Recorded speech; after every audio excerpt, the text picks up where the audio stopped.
Hello everyone, কেমন আছেন সবাই? তো আজকে আপনাদেরকে স্বাগতম জানাই জিওগ্রাফির দ্বিতীয় ক্লাসটিতে। তাহলে আজকে আমরা কি পড়বো? আজকে আমরা যে টপিকটা নিয়ে আলোচনা করব সেটা হচ্ছে পৃথিবীর কাল্পনিক রেখা। পৃথিবীর চারপাশ ঘিরে অনেকগুলো কাল্পনিক রেখা আমরা কল্পনা করে থাকি। তো আমাদের এই কাল্পনিক রেখাগুলো সম্পর্কে আমাদের জানা প্রয়োজন এবং কি কি কাল্পনিক রেখা আছে, এগুলো কেন প্রয়োজন সেগুলো সম্পর্কে আমরা আজকে বিস্তারিতভাবে আলোচনা করব। তাহলে চলুন শুরু করা যায়। প্রথমে আমরা দেখে নিই মূল মধ্যরেখা কি। তো এখানে মূল মধ্যরেখা তো আমরা বইয়ের ভাষায় দেখতেই পাচ্ছি যে উত্তর দক্ষিণে পৃথিবীর মাঝখান বরাবর ঠিক যে রেখাটা কল্পনা করা হয় সেটাই হচ্ছে মূল মধ্যরেখা। এটাকে যদি আমরা একটা বাস্তব উদাহরণ দিয়ে বলতে চাই তাহলে বলা যায়, আমরা তো জানি যে কমলা, আমাদের পৃথিবী দেখতে অনেকটা কমলার মতো। তো এই কমলার ঠিক মাঝখান বরাবর, কেন্দ্র বরাবর যদি কোনো রেখা আমরা কল্পনা করি তাহলে সেটাই হচ্ছে আমাদের মূল মধ্যরেখা। এবং এই মূল মধ্যরেখাটা গ্রিনিচ মান মন্দিরের উপর দিয়ে অতিক্রম করেছে। তাই এই রেখাটার অপর নাম হচ্ছে গ্রিনিচ রেখা এবং এখান থেকে কিন্তু সব ধরনের সময় পরিমাপ করা হয়ে থাকে। এরপর চলুন আমরা দেখে আসি নিরক্ষরেখা। এই অক্ষরেখা কোনটা, নিরক্ষরেখা কোনটা, এই বিষয়গুলো নিয়ে সবাই খুব কনফিউজ হয়ে যায়। তবে আপনারা যে কোনো একটা মনে রাখার চেষ্টা করবেন। আপনারা যদি মধ্যরেখা মনে রাখেন তাহলে নিরক্ষরেখাটা আপনারা ভেবেই নেবেন যে অপোজিটটাই হচ্ছে নিরক্ষরেখা। তো নিরক্ষরেখাটা কি? যেহেতু মূল মধ্যরেখাটা ছিল উত্তর থেকে দক্ষিণ দিকে, আর নিরক্ষরেখাটা হচ্ছে পূর্ব থেকে পশ্চিম বরাবর সমগ্র পৃথিবীকে বেষ্টন করে রাখে যে রেখা। এই নিরক্ষরেখার অনেকগুলো নাম রয়েছে, যেমন বিষুবরেখা, মহাবৃত্ত, ইকুয়েটর। তো আপনাদের মনে হতে পারে এতগুলো নাম জেনে কি করব? কারণ অনেক সময় পরীক্ষকরা আমাদের পরীক্ষার্থীদেরকে কনফিউজড করে দেওয়ার জন্য এই ধরনের যে অন্যান্য নাম রয়েছে সেগুলো ইউজ করে থাকেন। এবং নিরক্ষরেখার যে অক্ষরেখাটা রয়েছে সেটার মান হচ্ছে 0 ডিগ্রি।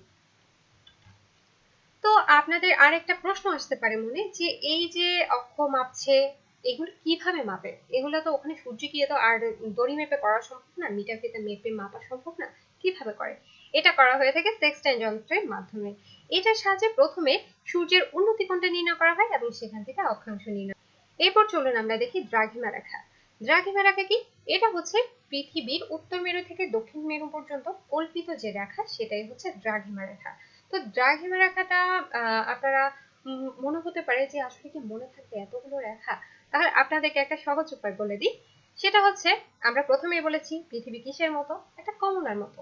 তাহলে কমলা আমরা তো পুরোটা এক মুখে তো আর পুড়ে দিই না।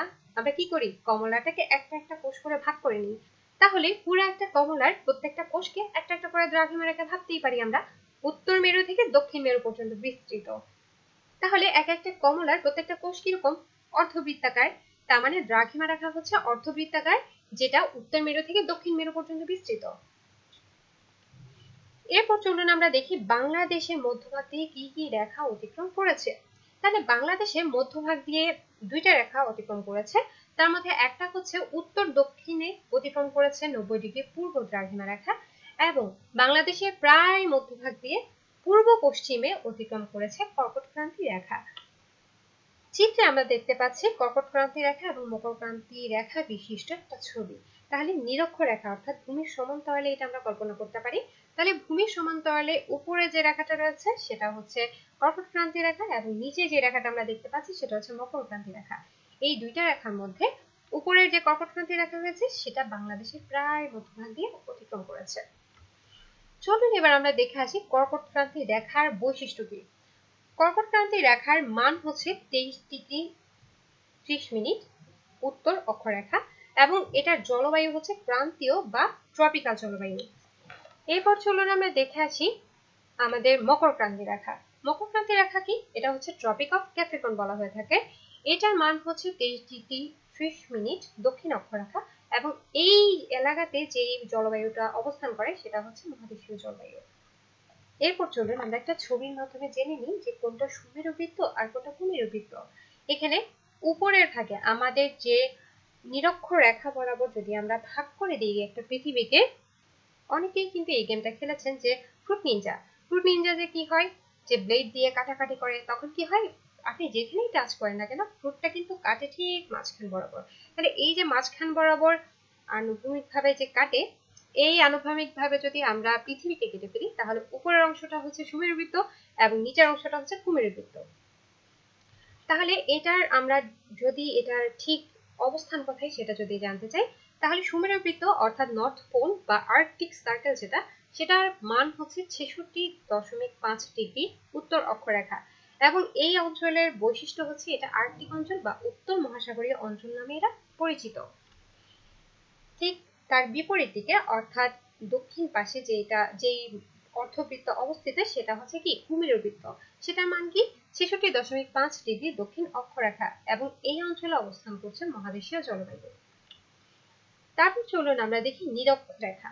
এই যে বললাম ফ্রুট নিনজার মতো ঠিক মাঝখান বরাবর পৃথিবীটাকে কেটে দিলে যেটা হয় সেটাই হচ্ছে নিরক্ষরেখা। এই নিরক্ষরেখাটা খুবই গুরুত্বপূর্ণ। কেন? নিরক্ষরেখার উপর ভিত্তি করেই কিন্তু প্রত্যেকটা ডিগ্রির পরিমাপ করা হয়েছে। তাহলে এই নিরক্ষরেখার বৈশিষ্ট্য কি কি? এই নিরক্ষরেখা আরো বেশি তাৎপর্য বহন করে কারণ এই নিরক্ষরেখার নামে দুটি দেশের নামকরণ করা হয়েছে, একটার নাম ইকুয়েডর এবং আরেকটার নাম নিরক্ষীয় গিনি। এটা কিন্তু প্রায় সময় পরীক্ষায় আসে। এরপর এই রেখায় যে অঞ্চলগুলো রয়েছে সেই অঞ্চলের বৈশিষ্ট্য কি? সেই অঞ্চলের বৈশিষ্ট্য হচ্ছে এইখানে ঋতুর কোনো বৈচিত্র্যতা থাকে না এবং এইখানে দিন রাতের সমান হয়। আপনারা পাশের চিত্রে দেখতে পাচ্ছেন যে আমাদের ট্রপিক অফ ক্যান্সার এবং ট্রপিক অফ ক্যাপ্রিকন এর দুই পাশে হচ্ছে সানরে পড়ছে আর বাকি পাশে একটা কনস্ট্যান্ট সানরে আসছে। তো এটা দিয়ে বোঝা যায় যে এখানে দিন রাত সমান থাকে কারণ সবসময় সূর্যরশ্মি একইভাবে পড়ে। এরপর চলুন আমরা দেখিনি মূল মধ্যরেখা আমরা পড়ে এসেছি, তাহলে মূল মধ্যরেখার বৈশিষ্ট্যটা কি? মূল মধ্যরেখার বৈশিষ্ট্য হচ্ছে এটা 0 ডিগ্রি দ্রাঘিমা রেখা, এবং এটা বৈশিষ্ট্য কি? এটা বৈশিষ্ট্য হচ্ছে এখানেও সময়ের কোনো পার্থক্য থাকে না। এরপর আমরা দেখি দ্রাঘিমা রেখা। মনে আছে তো দ্রাঘিমা রেখা কোনটা? ওই যে কমলার কোষ একটা একটা।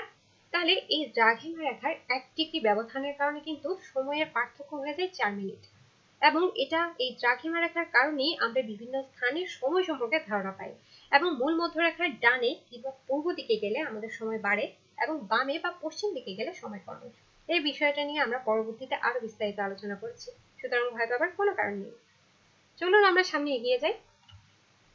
এখন চলুন আমরা দেখি বঙ্গবন্ধু মান মন্দির। এটা এক্সামের আরেকটা হট টপিক।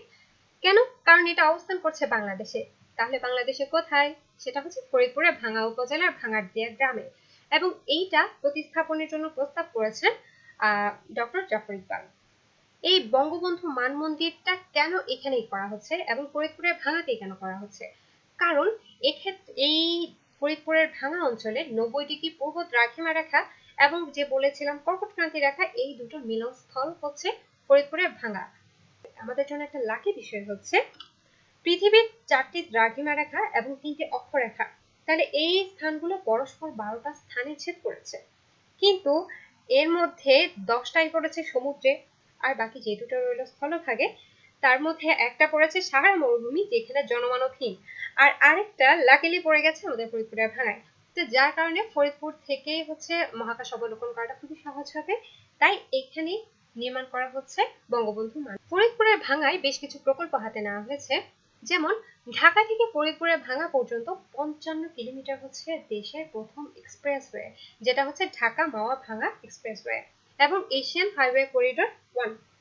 এবং এক্ষেত্রে এই যে এক্সপ্রেসওয়ে আছে সেটা চালু করা হয়েছিল কখন? সেটা চালু করা হয়েছিল খুব রিসেন্টলি, চালু করা হয়েছে যে 12ই মার্চ 2020 সালে। এটাকে এলিভেটেড এক্সপ্রেসওয়েও বলা হয়ে থাকে। এরপর আরেকটা বিষয় যেটা জানবো সেটা হচ্ছে প্রতিপাদ্য স্থান বা অ্যান্টিপডস। এই জিনিসটা কি? এটা হচ্ছে ধরেন আবার একটা কমলা নিলাম, কমলার আমি এক জায়গায় সুই গাঁথলাম, আমি ভেবে নিলাম আমি ঢাকার সুই গাঁথলাম, তাহলে আমি অপর পাশ দিয়ে একটা লম্বা সুই বের করবো, তাহলে ঠিক যেই স্থান দিয়ে বিপরীত পাশে সুইটা বের হবে সেটাই হচ্ছে প্রথম বিন্দুর প্রতিপাদ্য স্থান। তাহলে আমরা যদি ঢাকায় থাকি, ঢাকার ওখান থেকে যদি একটা সুই গেঁথে দেওয়া হয়, তাহলে এটা ঠিক অপর পাশে দক্ষিণ আমেরিকার অন্তর্গত চিলি নিকট প্রশান্ত মহাসাগরে অবস্থিত একটা স্থানে গিয়ে এটা সুইটা বের হবে।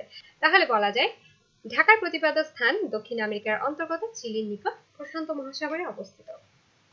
তো এই ছিল আমাদের আজকের আলোচনা। ধন্যবাদ সাথে থাকার জন্য। আশা করছি আপনাদের ভালো লেগেছে। দেখা হবে পরবর্তী ক্লাসে। ধন্যবাদ সবাইকে।